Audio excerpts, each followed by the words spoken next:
A 32-hour work week? California pushing to make it law. Business innovation and workplace consultant George Nagle is author of a new book called Miserable at Work? Why? You don't have to be. He's also the founder of Ideation, Emporium of creativity. Well, let's start with this. The 40-hour work week, it seems like it's a pretty random number, so why not shorten it a little bit? I say with absolutely no self-interest at all. Yeah. Good morning. So the 40-hour work week actually isn't quite that random.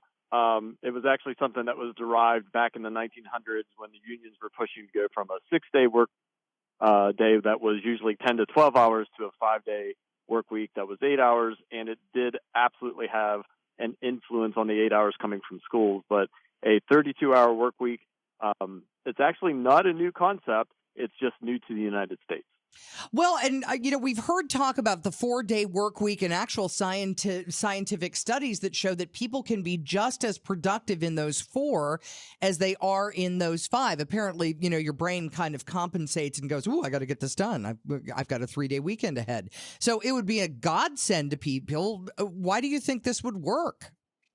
So it's actually, if we did a 4-day work week and it was 10 hours, we do see about equal productivity. And you're right, you're actually citing something called Parkinson's law when we're actually driving into those time frames.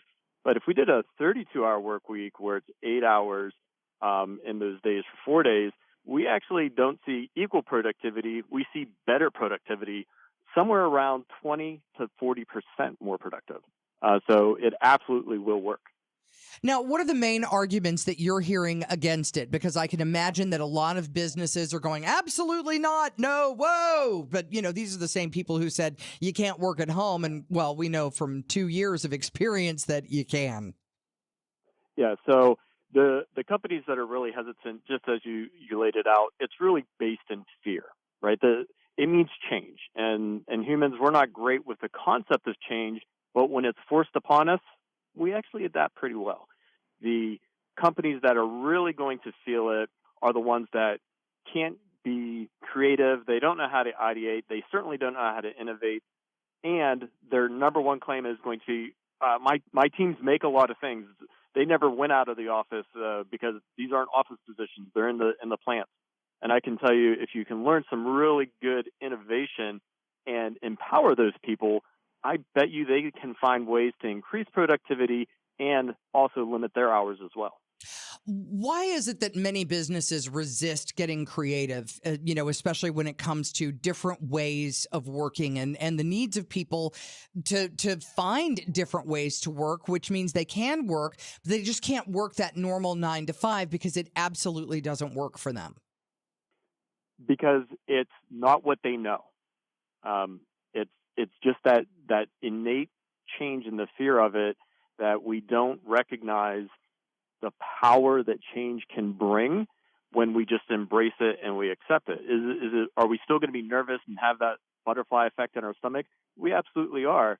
But when you can find that it works and find proof that it works, it should be a lot easier. We just have to get past that initial fear state. And that's something that we work really hard with and bringing a lot of awareness to when we do live sessions of the Ideation Emporium of Creativity.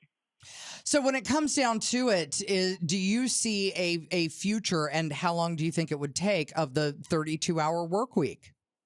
So it's something that is going to come.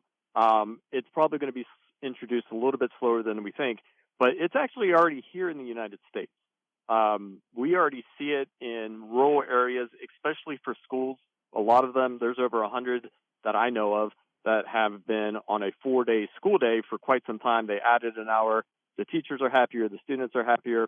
And there's also companies in the United States that are using a lot of flex scheduling, where maybe it is a 10-hour workday, but it's 4 days out of a week. And some are even reducing that and giving more free time. And the swing plays into what we call the Pareto's principle, right, or the 80-20 rule.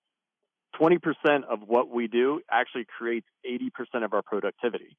If we are able to take 20% of that time that's not as productive away, what we're going to find is we're going to cut out all the noise that usually just frustrates us and makes us miserable at work, and we're actually going to be happier. All right. Sounds great, I think, for a lot of people. And aren't we all kind of rethinking after the pandemic? We appreciate your time. Thank you, George Nagle. He is the founder of Ideation, Emporium of Creativity, and has a new book called Miserable at Work. Why? You don't have to be. We appreciate the time. Thanks. Thank you so much.